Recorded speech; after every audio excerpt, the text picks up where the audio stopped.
ವಚನ ಸತ್ಯ ವಚನ ಭೂಮಿಗೆ ಬಂದ ವಚನ ವಚನ ಸತ್ಯ ವಚನ ಭೂಮಿಗೆ ಬಂದ ವಚನ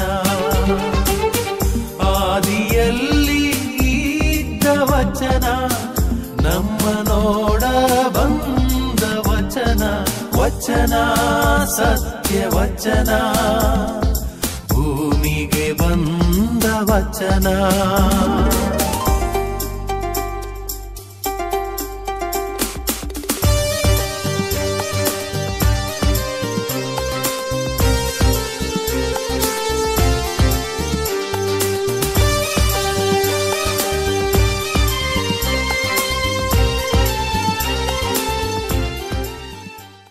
ಪ್ರಿಯರೇ, ವಚನಾಮೃತ ಕಾರ್ಯಕ್ರಮಕ್ಕೆ ನಿಮ್ಮೆಲ್ಲರನ್ನು ಸ್ವಾಗತಿಸುತ್ತೇನೆ. ದೇವರ ವಾಕ್ಯವನ್ನು ಆಲಿಸಿಕೊಂಡು ನಾವು ಈ ದಿನದ ಪ್ರಾರ್ಥನೆಯನ್ನು ಧ್ಯಾನವನ್ನು ಆರಂಭ ಮಾಡೋಣ. ಜ್ಞಾನೋಕ್ತಿಗಳ ಪುಸ್ತಕ ಹಳೆ ಒಡಂಬಡಿಕೆ ಅಧ್ಯಾಯ 11 ವಾಕ್ಯ 13.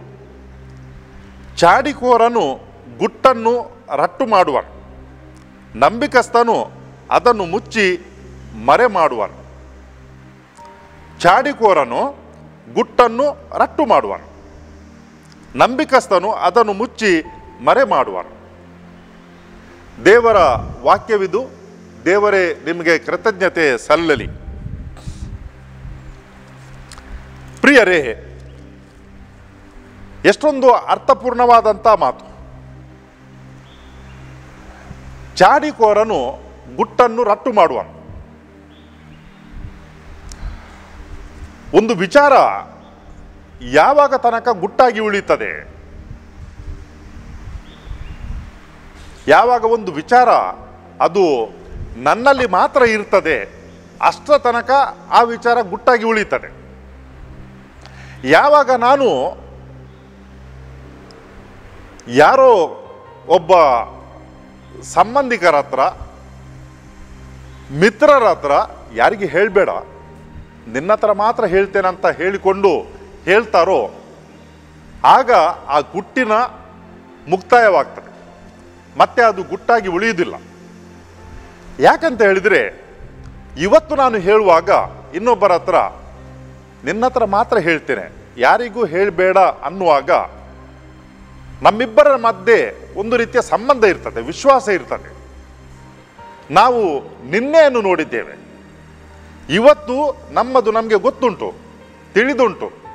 ಆದರೆ ನಾಳೆ ತಿಳಿದಿಲ್ಲ, ನಮ್ಮ ಸಂಬಂಧ ಹೇಗಿರ್ತದಂತ ತಿಳಿಯುವುದಿಲ್ಲ. ಅದಕ್ಕಾಗಿ ಏನಾಗ್ತದೆ ಅಂತ ಹೇಳಿದರೆ, ಒಂದು ವೇಳೆ ಸಂಬಂಧ ಹಾಳಾಗಿ ಹೋದರೆ ಆ ಬಾಧ್ಯತೆ ಇರುವುದಿಲ್ಲ, ಗುಟ್ಟನ್ನು ಕಾಪಾಡಿಕೊಳ್ಳುವಂಥ ಬಾಧ್ಯತೆ ಇರುವುದಿಲ್ಲ. ಆಗ ಏನಾಗ್ತದೆ ಅಂತ ಹೇಳಿದರೆ, ಆ ಗುಟ್ಟು ಬಯಲಾಗ್ತದೆ, ಏನು ಮಾಡಲಿಕ್ಕೆ ಆಗಲ್ಲ. ಯಾಕಂತ ಹೇಳಿದ್ರೆ ಈಗ ಸಂಬಂಧಗಳು ಒಳ್ಳೆದಿಲ್ಲ, ಏನು ಮಾಡಲಿಕ್ಕೆ ಆಗಲ್ಲ. ಅದೇ ರೀತಿ ಇದು ಸಂಬಂಧ ಹಾಳಾದಾಗ ಇನ್ನು ಕೆಲವು ಬಾರಿ ಹೀಗೆ ಆಗುವುದುಂಟು. ಕೆಲವು ಮನುಷ್ಯರಿರ್ತಾರೆ, ಅವರಿಗೇನಾದರೂ ತಿಳಿದರೆ ಅದು ಇನ್ನೊಬ್ಬರ ಹತ್ರ ಹೇಳುವ ತನಕ ಅವರಿಗೇನೋ ಸಂಕಟ ಆಗಿಬಿಡ್ತದೆ. ಅದನ್ನು ಅವರು ಹೇಳಲೇಬೇಕು, ಇಲ್ಲದಿದ್ದರೆ ಸರಿಯಾಗಿ ನಿದ್ರೆ ಬರುವುದಿಲ್ಲ, ಏನೋ ಹೊಟ್ಟೆ ತುಂಬಿ ಬಂದಾಗೆ ಆಗ್ತದೆ. ತಕ್ಷಣಕ್ಕೆ ಹೋಗಿ ಹೇಳಬೇಕು. ಕೆಲವು ಬಾರಿ ಹೀಗೆ ಕೂಡ ಆಗುವುದುಂಟು. ನಾನು ನಿನ್ನ ಹತ್ರ ಮಾತ್ರ ಹೇಳುವುದಂತ ಹೇಳಿಕೊಂಡು ಎಷ್ಟೋ ಜನರ ಹತ್ರ ಹೇಳ್ತಾರೆ. ಏನಾಗ್ತದೆ ಪ್ರಿಯರೇ, ಹೀಗೆ ಮಾಡಿದಾಗ ನಮಗೆ ಒಂದು ಜವಾಬ್ದಾರಿ ಉಂಟು ಈ ಪ್ರಪಂಚದಲ್ಲಿ ಜೀವಿಸುವಾಗ. ಏನದು ಜವಾಬ್ದಾರಿ? ನಮ್ಮ ಸಂಬಂಧಗಳನ್ನು ಕಾಪಾಡಿಕೊಳ್ಳುವಂಥದ್ದು. ಯಾಕಾಗಿ ಪ್ರತಿಯೊಬ್ಬರಿಗೆ ಕೂಡ ನಮಗೆ ಈ ಸಮಾಜದಲ್ಲಿ ಘನತೆಯಿಂದ ಗೌರವದಿಂದ ಬಾಳಲಿಕ್ಕೆ ಬೇಕು. ಯಾರಿಗೆ ಕೂಡ ತಲೆ ತಗ್ಗಿಸಿಕೊಂಡು ನಡೆಯಲಿಕ್ಕೆ ಬೇಡ. ಘನತೆಯಿಂದ ಗೌರವದಿಂದ ಬಾಳ್ಬೇಕಿದ್ರೆ ಏನು ಬೇಕಂತ ಹೇಳಿದ್ರೆ, ನಮ್ಮ ಘನತೆಯನ್ನು ಕಾಪಾಡಿಕೊಳ್ಬೇಕು. ಎಲ್ಲರ ಹತ್ರ ಕೂಡ, ಪ್ರತಿಯೊಬ್ಬರಲ್ಲಿ ಕೂಡ ಒಳಿತೆಂಬುದು ಇರ್ತದೆ, ಮತ್ತೆ ಏನೋ ತುಸು ಹೀನತೆ ಅಥವಾ ಏನೋ ಸ್ವಲ್ಪ ಹೆಚ್ಚು ಕಮ್ಮಿ ಇದ್ದೇ ಇರ್ತದೆ. ನಾವೇನು ಮಾಡ್ತೇವೆ, ನಮ್ಮಲ್ಲಿ ಏನು ಒಳಿತುಂಟು, ಜನರು ಅದನ್ನು ನೋಡಬೇಕು, ತಿಳ್ಕೊಳ್ಬೇಕು, ಅದರಿಂದ ನಮ್ಮ ಗುರುತು ಹಚ್ಚಬೇಕಂತ ನಮ್ಮೆಲ್ಲರಲ್ಲೂ ಕೂಡ ಆಸೆ ಇರ್ತದೆ. ನಮ್ಮ ಹತ್ರ ಏನು ಕೆಟ್ಟದುಂಟು ಅದರಿಂದ ನಮ್ಮನ್ನು ಗುರುತಿಸ್ಕೊಳ್ಬೇಕಂತ ಯಾರು ಕೂಡ ಬಯಸುವುದಿಲ್ಲ. ನನ್ನ ಮಿತ್ರರೊಬ್ಬರಿದ್ದರು, ಅವರು ಹೇಳ್ತಿದ್ದರು, ನಾನು ಇರುವುದೇ ಹೀಗೆ. ಅದು ಸರಿ, ಆದರೆ ನಮಗೆಲ್ಲರಿಗೂ ಕೂಡ ಒಂದು ಧ್ಯೇಯ ಉಂಟು ಜೀವನದಲ್ಲಿ. ಅದು ಏನಂತ ಹೇಳಿದರೆ, ನಾವು ಸತ್ತ ಮೇಲೆ ದೇವರ ಜೊತೆಯಲ್ಲಿ ಸ್ವರ್ಗದಲ್ಲಿ ಇರಬೇಕಂತ ಹೇಳಿಕೊಂಡು, ಅದಕ್ಕಾಗಿ ನಾವು ಪ್ರಪಂಚದಲ್ಲಿ ಇರುವಾಗ ಜೀವನ ಉದ್ದ ಮತ್ತು ಅದು ಮೊಟಕು ಎಷ್ಟೇ ಇರ್ಬೋದು, ಒಳಿತಿನ ರೀತಿಯಲ್ಲಿ ಜೀವಿಸಬೇಕು ನಾವು ಪರಸ್ಪರ ಎಲ್ಲರ ಹತ್ರ. ಆಗ ಅವರೇನು ಹೇಳ್ತಾರೆ ಅಂತ ಹೇಳಿದ್ರೆ, ನನಗೆ ಸ್ವರ್ಗಕ್ಕೆ ಹೋಗ್ಲಿಕ್ಕೆ ಬೇಡ, ನಾನು ಹೋಗುದು ನರಕಕ್ಕೆ ಅಂತ ಹೇಳಿಕೊಂಡು. ಅಂಥವರಲ್ಲಿ ನಾವು ಚರ್ಚೆ ಮಾಡಲಿಕ್ಕೆ ಆಗಲ್ಲ. ಯಾಕಂತ ಹೇಳಿದ್ರೆ ಅವರ ಮನಸ್ಸು ಅದು ಮುಚ್ಚಿ ಇಡಲಾಗಿದೆ, ಏನು ಮಾಡಲಿಕ್ಕೆ ಆಗಲ್ಲ. ಆದರೆ ಆಳವಾಗಿ ನೋಡಿದರೆ ಯಾರಿಗೆ ಕೂಡ ಕೆಟ್ಟದಾಗಲಿಕ್ಕೆ ಬೇಡ, ನರಕಕ್ಕೆ ಯಾರಿಗೆ ಹೋಗಲಿಕ್ಕೆ ಬೇಕು, ಯಾರಿಗೆ ಕೂಡ ಬೇಡ. ದಿನಗಳು ಉರುಳಿದವು, ವಾರಗಳು ಹೋದವು, ತಿಂಗಳು ಕಳೆದವು. ಹೀಗೆ ಮಾತನಾಡುತ್ತಿರುವಾಗ ಒಂದು ವಿಚಾರ ನನ್ನ ಗಮನಕ್ಕೆ ಬಂತು. ಅದೇನಂತ ಹೇಳಿದರೆ, ನಾನು ಹೋಗುವುದು ನರಕಕ್ಕೆ ಅಂತ ಹೇಳಿದ ವ್ಯಕ್ತಿ ಜೀವನದಲ್ಲಿ ಸಂತೋಷ ಇಲ್ಲ, ನೆಮ್ಮದಿ ಇಲ್ಲ. ಯಾಕಂತ ಹೇಳಿದರೆ, ಒಂದು ರೀತಿಯಲ್ಲಿ ಆ ವ್ಯಕ್ತಿ ಬೇರೆ ಬೇರೆ ಕೆಟ್ಟ ಈ ಶಕ್ತಿಗಳಿಂದ ಕಟ್ಟಲ್ಪಟ್ಟಂಥ ವ್ಯಕ್ತಿಯಾಗಿತ್ತು. ಒಂದು ಇಂಟರ್ವೆನ್ಷನ್, ಒಂದು ವ್ಯಕ್ತಿಯ ಪರಿಚಯದಿಂದಾಗಿ ಈ ವ್ಯಕ್ತಿ ನಾನು ನರಕಕ್ಕೆ ಹೋಗಬೇಕೆಂಬ ಅಂತ ವ್ಯಕ್ತಿ ಏನೋ ಒಂದು ಬದಲಾವಣೆ ಬಂತು. ದೇವರ ಪ್ರೇರಣೆ, ಕೃಪೆ, ಆ ಕೆಟ್ಟ ಶಕ್ತಿಯ ಆ ಬಂಧನದಿಂದ ಹೊರಗೆ ಬಂತು. ಆ ಹೊರಬಂದ ಮೇಲೆ ವ್ಯಕ್ತಿಯ ಮಾತೇನಾಗಿತ್ತು ಅಂತ ಹೇಳಿದರೆ, ನಾನು ತುಂಬ ಕಷ್ಟಪಟ್ಟೆ, ಆ ಕೆಟ್ಟ ಶಕ್ತಿಯ ಬಂಧನದಲ್ಲಿ ಇದ್ದು ಇನ್ನು ನನಗೆ ಹಿಂದೆ ನೋಡಲಿಕ್ಕೆ ಬೇಡ, ನನಗೆ ಇನ್ನು ಹಿಂದೆ ನೋಡಲಿಕ್ಕೆ ಬೇಡ. ನಾನು ಕೇಳಿದೆ, ಯಾವಾಗಲೂ ಕೂಡ ಮಾತನಾಡುತ್ತಿರುವಾಗ ನೀವು ಹೇಳ್ತಿದ್ದೀರಿ ಅಂತ ಹೇಳಿದ್ರೆ, ನಾನು ಹೋಗುದು ನರಕಕ್ಕೆ, ಸ್ವರ್ಗಕ್ಕೆ ಹೋಗಲಿಕ್ಕೆ ಬೇಡ ಅಂತ ಹೇಳ್ತಿದ್ದೀರಿ, ಏನು ಹೇಳ್ತೀರಿ ಈಗ ಅಂತ ಕೇಳಿದೆ ನಾನು. ಅವರ ಉತ್ತರ ಏನಾಗಿತ್ತು ಅಂತ ಹೇಳಿದರೆ, ಆ ಸಂದರ್ಭದಲ್ಲಿ ನಾನು ಈ ಒಂದು ಬಂಧನದಿಂದ ಕಟ್ಟಲ್ಪಟ್ಟ ವ್ಯಕ್ತಿಯಾಗಿದ್ದೆ, ಏನು ಹೇಳುವುದಂತ ನನಗೆ ತಿಳಿಯಲಿಲ್ಲ. ಇಂಥ ಒಂದು ಕೆಟ್ಟ ಶಕ್ತಿಯ ಒತ್ತಡದಲ್ಲಿರುವಾಗ ಸ್ವರ್ಗದ ಬಗ್ಗೆ ಹೇಗೆ ಮಾತನಾಡುವುದು, ಅದಕ್ಕಾಗಿ ನಾನು ಆ ರೀತಿಯಲ್ಲಿ ಹೇಳಿದೆ ಅಂತ ಹೇಳಿದರೆ, ನನ್ನ ಜೀವನ ಆ ಒಂದು ಬಂಧನದ ಬುತ್ತಿಯಾಗಿತ್ತು, ಅದಕ್ಕಾಗಿ ಆ ರೀತಿಯಾಗಿ ಹೇಳಿದೆ.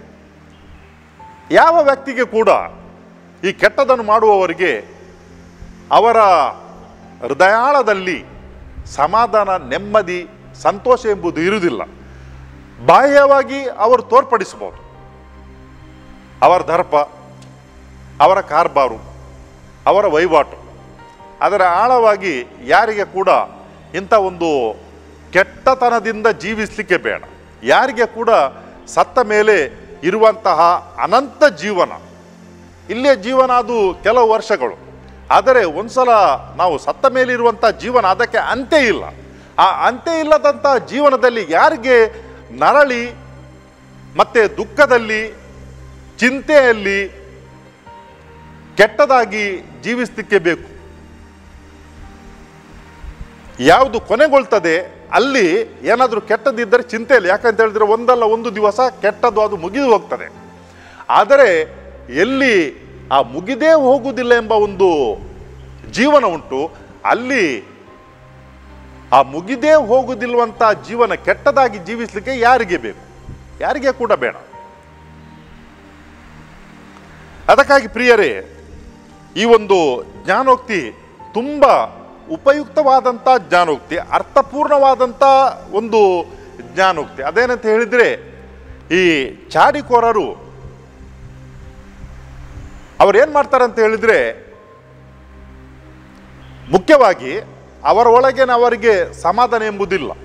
ಅದಕ್ಕಾಗಿ ಅವರೇನು ಮಾಡ್ತಾರೆ ಅಂತ ಹೇಳಿದರೆ, ತನ್ನ ಒಳಗಿರುವಂಥ ಆ ಒಂದು ಅತೃಪ್ತಿಯನ್ನು, ಅಸಮಾಧಾನವನ್ನು ಈ ರೀತಿಯಲ್ಲಿ ಅವರು ಹೊರಗೆ ಹಾಕ್ತಾರೆ.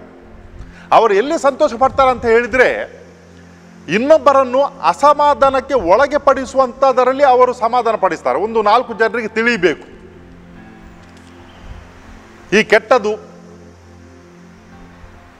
ಆಗು ಹಾಗೆ, ಆಗ ಅವರಿಗೆ ಸಮಾಧಾನ. ಒಳಿತಾದರೆ ಅವರಿಗೆ ತೃಪ್ತಿ ಇರುವುದಿಲ್ಲ, ಅವರಿಗೇನು ಚಡಪಡಿಸಬೇಕು. ಅದಕ್ಕಾಗಿ ಈ ಕೆಟ್ಟದನ್ನು ಮಾಡಬೇಕು ಅವರಿಗೆ. ಹೇಗೆ? ಒಬ್ಬರ ಹತ್ರ ಮಾತನಾಡಿ ಅಲ್ಲಿಂದ ಮತ್ತೊಬ್ಬರ ಹತ್ರ ಹರಡಿಸುವುದು. ಇದಕ್ಕೆ ಸಂಬಂಧಪಟ್ಟಂತಹ ಬೇಕಾದಷ್ಟು ಕಥೆಗಳಿವೆ, ದೃಷ್ಟಾಂತಗಳಿವೆ. ಯಾವ ರೀತಿ ನಾವು ಮಾತನಾಡಿದಂಥ ಮಾತುಗಳು ಹಿಂದಕ್ಕೆ ಬರಲ್ಲ, ಕೆಟ್ಟದಾಗ್ತದೆ ಎಂಬುದಕ್ಕೆ ನಾನು ಅವುಗಳನ್ನು ಈಗ ಹೇಳಲಿಕ್ಕೆ ಹೋಗಲ್ಲ. ಆದರೆ ಒಂದು ಮಾತು ಮಾತ್ರ ನಾವು ಮನಸ್ಸಿನಲ್ಲಿ ಇಡಬೇಕು. ದೇವರು ನಮಗೆ ನಾಲಿಗೆಯನ್ನು ಕೊಟ್ಟಿದ್ದಾರೆ, ಮಾತನ್ನು ಕೊಟ್ಟಿದ್ದಾರೆ. ಏನು ಮಾಡಲಿಕ್ಕೆ ಅಂತ ಹೇಳಿದರೆ, ದೇವರನ್ನು ಹರಸಲಿಕ್ಕೆ, ಇತರರನ್ನು ಹುರಿದುಂಬಿಸಲಿಕ್ಕೆ, ಒಳಿತು ಮಾಡಲಿಕ್ಕೆ, ಇತರ ಬಗ್ಗೆ ಒಳ್ಳೆಯದನ್ನು ಮಾತನಾಡಲಿಕ್ಕೆ ದೇವರು ನಮಗೆ ಈ ನಾಲಿಗೆಯನ್ನು ಕೊಟ್ಟಿದ್ದಾರೆ. ಯಾರ ಹೆಸರನ್ನು ಕೂಡ ಕೆಡಿಸಲಿಕ್ಕೆ ಅಲ್ಲ. ಕೆಡಿಸಲಿಕ್ಕೆ ಸುಲಭ, ಒಂದ್ಸಲ ಏನಾದರೂ ನಾವು ಅದನ್ನು ಹೇಳ್ಬೋದು. ಯಾವ ರೀತಿಯಲ್ಲಿ ಸರಿಪಡಿಸುವುದು ಅದನ್ನು? ಒಂದು ಸಲ ಹೇಳಿದಂಥ ಮಾತು ಹೋಯಿತು, ಮುಂದಕ್ಕೆ ಹಿಂದಕ್ಕೆ ಅದನ್ನು ತರಲಿಕ್ಕೆ ಸಾಧ್ಯ ಇಲ್ಲ. ಅದಕ್ಕಾಗಿ ನಾವು ಮಾತನಾಡುವಾಗ ತುಂಬ ಚತುರತೆಯಿಂದ ಇರಬೇಕು. ನಾನು ಹೇಳುವಂಥ ಮಾತು ಎಲ್ಲಿ ಹೋಗಿ ತಲುಪ್ತದೆ, ಯಾರಿಗೆ ಹಾನಿ ಆಗ್ಬೋದು, ಇದರಿಂದ ಅವರ ಜೀವನ ಯಾವ ರೀತಿ ನಾಶವಾಗಬಹುದು ಎಂಬುದನ್ನು ನಾವು ತಿಳಿಬೇಕು. ನಾಶ ಮಾಡುವುದು ಕೇವಲ ಈ ಕತ್ತಿಯಿಂದ ಮಾತ್ರ ಅಲ್ಲ, ಬಂದೂಕಿನಿಂದ ಮಾತ್ರ ಅಲ್ಲ. ನಾಶ ನಾವು ನಾಲಿಗೆಯಿಂದ ಕೂಡ ಮಾಡಲಿಕ್ಕೆ ಸಾಧ್ಯ ಉಂಟು. ಆ ಕತ್ತಿಗಿಂತಲೂ ಜಾಸ್ತಿಯಾಗಿ ನಾಶ ಈ ನಾಲಿಗೆಯಿಂದ ನಾವು ಮಾಡಲಿಕ್ಕೆ ಸಾಧ್ಯ ಉಂಟು. ಇತರ ಬಗ್ಗೆ ಕೆಟ್ಟದನ್ನು ಹೇಳಿದಾಗ, ಕೆಟ್ಟದನ್ನು ನಾವು ಹರಡಿಸಿದಾಗ.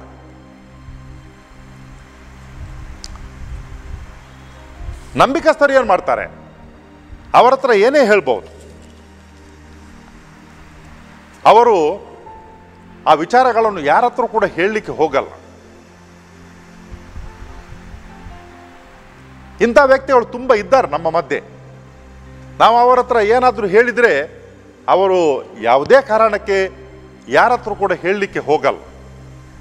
ಅಷ್ಟೊಂದು ಆ ಗುಟ್ಟನ್ನು ಅವರು ಜೋಪಾನವಾಗಿ ಕಾಪಾಡಿಕೊಳ್ತಾರೆ.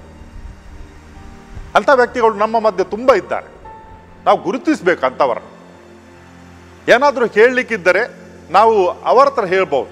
ಸಿಕ್ಕಾಪಟ್ಟೆ ಒಂದು ಸಲ ನಮಗೆ ಈ ಹೊಟ್ಟೆಯಲ್ಲಿ ಕಟ್ಟಿದಾಗೆ ಆಗ್ತಾ ಅಂತ ಹೇಳಿಕೊಂಡು ಯಾರು ಸಿಗ್ತಾರೆ ಅವರ ಹತ್ರ ಹೇಳಿದರೆ ಮುಗಿಯಿತು, ಮತ್ತೆ ಅದನ್ನು ಹಿಂದಕ್ಕೆ ತರಲಿಕ್ಕೆ ಆಗಲ್ಲ.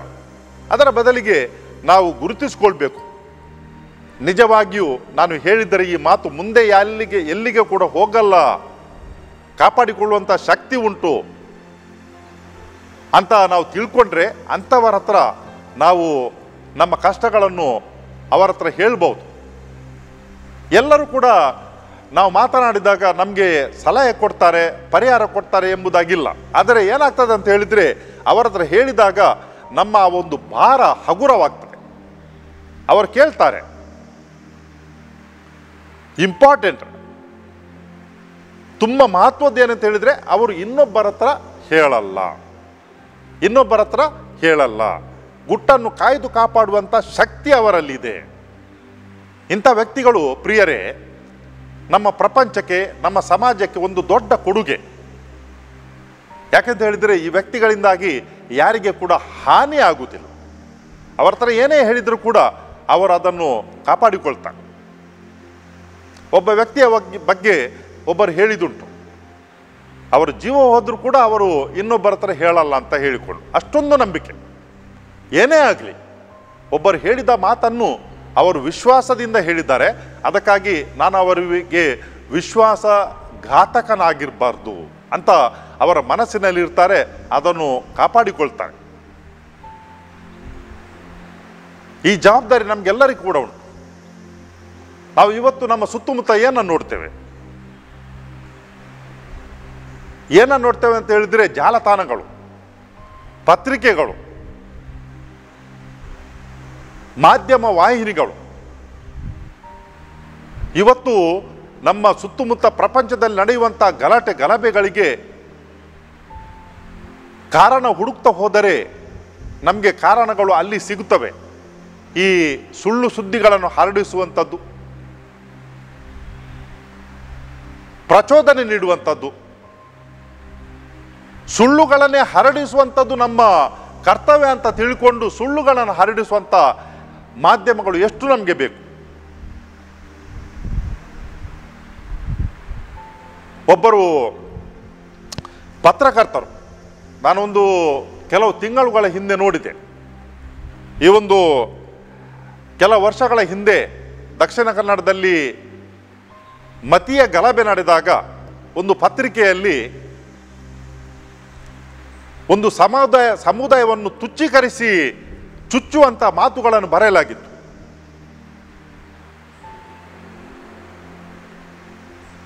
ಪತ್ರಕರ್ತರು ಇದನ್ನು ಬರೆದದ್ದು. ಆ ಪತ್ರಿಕೆ ನಡೆಸುವಂಥವ್ರು ಕೂಡ ಹಾಗೇನೆ ವಿಷಕಾರುವವರು. ಆ ಸಮುದಾಯದಿಂದ ಏನು ಕೂಡ ಪ್ರತಿಗೆ ಬರಲಿಲ್ಲ. ಅದಕ್ಕಾಗಿ ಈ ಪತ್ರಿಕೆ ನಡೆಸುವವರು ಏನು ಹೇಳ್ತಾರೆ ಅಂತ ಹೇಳಿದ್ರೆ, ಪತ್ರಕರ್ತರಿಗೆ ಈಗ ನೀನೇ ಇನ್ನೊಂದು ಪ್ರತಿಕ್ರಿಯೆಯನ್ನು ನೀಡು ಅವರ ಪರವಾಗಿ. ಯಾಕಂತ ಹೇಳಿದ್ರೆ ಆ ಸಮುದಾಯದವರು ಏನು ಕೂಡ ಹೇಳಲಿಕ್ಕೆ ಹೋಗಲ್ಲ, ನೀನೇ ಇನ್ನೊಂದು ಈ ಒಂದು ಪ್ರತಿಕ್ರಿಯೆಯನ್ನು ನೀಡು. ಹಾಗೇನೆ ಮಾಡಿದ ಪತ್ರಕರ್ತ. ಈಗ ಹಲವಾರು ವರ್ಷಗಳಾಯಿತು, ಸತ್ಯ ಹೊರಕ್ಕೆ ಬಂತು. ಯಾವ ರೀತಿಯಾಗಿ ಆ ಪತ್ರಿಕೆ ಜನರ ಮನಸ್ಸನ್ನು ಕೆಡಿಸಿತ್ತು ಎಂಬುದಾಗಿ. ಎರಡು ರೀತಿಯಲ್ಲಿ ಕೂಡ, ಒಂದು ಮೊದಲನೇ ಲೇಖನದಲ್ಲಿ ಮತ್ತೆ ಇನ್ನೊಂದು ಲೇಖನದಲ್ಲಿ ಒಂದೇ ವ್ಯಕ್ತಿ ಎರಡು ಮುಖವನ್ನು ತೋರಿಸಿಕೊಟ್ಟಂತ ವ್ಯಕ್ತಿ.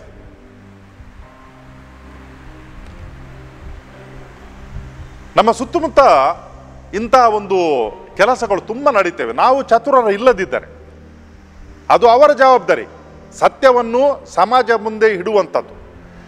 ನಾವು ಕೂಡ ಜವಾಬ್ದಾರ. ಏನು ನೋಡ್ತೇವೆ ಅದನ್ನು ಎಲ್ಲವನ್ನು ಒಪ್ಪಿಕೊಳ್ಳುವುದಲ್ಲ, ಕಣ್ಣು ಮುಚ್ಚಿಕೊಂಡು ನಾವು ನೋಡಬೇಕು ಯಾವ ಪತ್ರಿಕೆ, ಯಾವ ಜಾಲತಾಣ ಮತ್ತು ಯಾವ ವಾಹಿನಿ ಯಾವ ಉದ್ದೇಶದಿಂದ ಇವುಗಳನ್ನು ಹೇಳುತ್ತವೆ ಅಂತ ಹೇಳಿಕೊಂಡು. ಪ್ರಿಯರೇ, ವೀಕ್ಷಕರೇ, ನಿಮಗೆ ಒಂದು ವಿಚಾರವನ್ನು ಹೇಳ್ತೇನೆ. ನಾನು ಕಳೆದ ಸುಮಾರು 12 ವರ್ಷಗಳಿಂದ ಈ ಪತ್ರಿಕೆಗಳಲ್ಲಿ ಬರುವಂತಹ ವಾರ್ತೆಗಳನ್ನಾಗಲಿ ಅಥವಾ ಈ ವಾಹಿನಿಗಳಲ್ಲಿ ಬರುವಂಥ ರೆಟರಿಕ್, ಕಟ್ಟುಕತೆಗಳನ್ನು ವಾರ್ತೆಯಾಗಿ ಪ್ರಸಾರ ಮಾಡುವಂಥದ್ದಾಗಿ ನಾನು ನೋಡುವುದೇ ಇಲ್ಲ. TV ಮತ್ತು ಪತ್ರಿಕೆಗಳನ್ನು ಎಲ್ಲಿಯಾದರೂ ಓದಬೇಕಂತ ಹೇಳಿದರೆ ಮೂಲ ಎಲ್ಲಿ ಉಂಟು, ಸ್ವತಃ ವ್ಯಕ್ತಿಯನ್ನು ಹೇಳ್ತಾರೆ, ಅದನ್ನು ಮಾತ್ರ ನಾನು ನೋಡುವುದು ಮತ್ತೆ ಓದುವುದು. ಯಾಕಂತ ಹೇಳಿದ್ರೆ ಹೇಳಿದಂಥ ಮಾತುಗಳು ಅವರಿಂದ ಬಂದಿವೆ.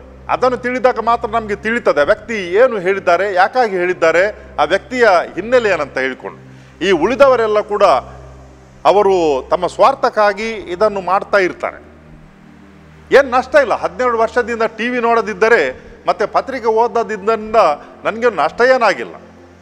ಬದಲಾಗಿ ಈ ಸರಿಯಾದ ವಿಷಯಗಳನ್ನು ಅರ್ಥ ಮಾಡಿಕೊಳ್ಳಲಿಕ್ಕೆ ತುಂಬ ನನಗೆ ಸಹಕಾರಿಯಾಗಿದೆ. ಈ ವಾಕ್ಯವನ್ನು ನಾವು ಧ್ಯಾನಿಸುವಾಗ ನಾವು ದೇವರಿಗೆ ಕೃತಜ್ಞತೆಯನ್ನು ಸಲ್ಲಿಸೋಣ, ಇಂಥ ಒಂದು ಅರ್ಥಪೂರ್ಣವಾದಂಥ ಜ್ಞಾನೋಕ್ತಿಯನ್ನು ನಮಗೆ ನೀಡಿದ್ದಕ್ಕಾಗಿ. ನಾವು ಇಂಥ ಎಲ್ಲ ವ್ಯಕ್ತಿಗಳಿಗಾಗಿ ಪ್ರಾರ್ಥಿಸೋಣ, ಅವರ ಮನಸ್ಸಿಗೆ ಜ್ಞಾನ ಬರಲಿ ಅಂತ ಹೇಳಿಕೊಂಡು. ಏನು ಹೇಳಬೇಕೋ ಸತ್ಯವನ್ನು ಹೇಳಲಿಕ್ಕೆ ಸಮಾಜದ ಮುಂದೆ.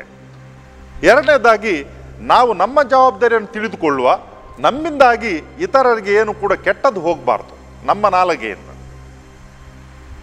ಆಗ್ತದಾದರೆ ಒಳ್ಳೆಯದನ್ನು ಹೇಳುವ, ಇಲ್ಲದಿದ್ದರೆ ನಾವು ಮೌನ ವಹಿಸುವ.